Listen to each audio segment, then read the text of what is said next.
pretty amazing, isn't it? Monster truck team stayed together for 30 years. This is an accomplishment in this day and time, and Gravedigger's done it thanks to the loyal fans that we have, and they keep buying the tickets and we keep buying the parts. You started way before monster trucks, right? Yeah, absolutely.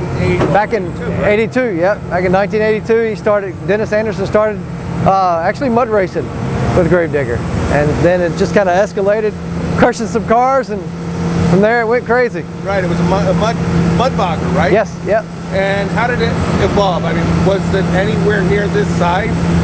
No, not at all. It was a little bit smaller than this. Had a little bit different tire. Had a skinnier tire, like a tractor tire. Right.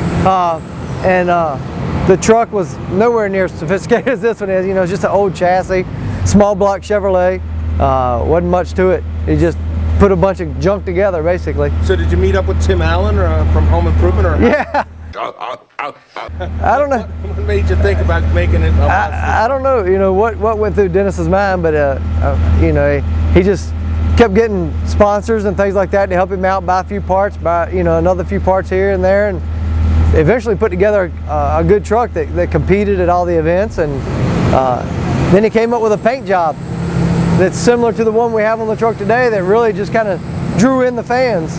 And you know, once that came to fruition, then man, it was crazy from then on. So how did you decide on the name Gravedigger? What was the name about? When Dennis started mud racing and things like that, everybody would laugh at him because he showed up with a bunch of junk, you know, cobbled together, whatever he could scrape. And finally the guys got on him one day and he told them he'd take that old truck and dig their grave with it. And everybody at the mud pit started calling him Gravedigger, and it stuck from then on. So, and how long afterwards did monster trucks become a competing sport? I'd say, you know, probably about 85, 86, they really became more competitive. You know, you started seeing more and more trucks getting built. And then they started, you know, organizations that were organizing races all over the country. And I think, you know, mid to late 80s is when you really saw it take off. So since the 80s, how many Gravedigger trucks have there been? I believe we've built 24 trucks total. Wow. We have 8 running today. Okay, that was my next question. Yep. So you have this one here, you have a backup or spare? Or we have 7 other trucks touring all over the U.S., all over Europe.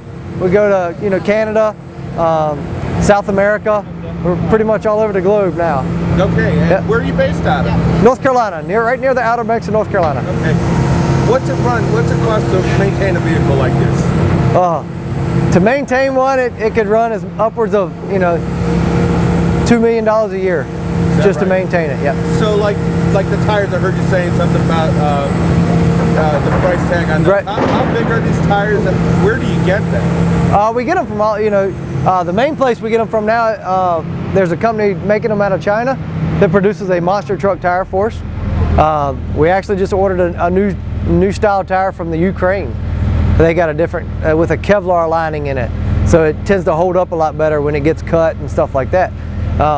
But we go anywhere in the U.S. that sells like heavy equipment, flotation tires, things like that.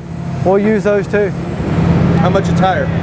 A tire runs between $2,500 and $3,000. Wow, and how long do they last for? They could last one jump, they could last a whole year. Wow. Yeah, it really depends.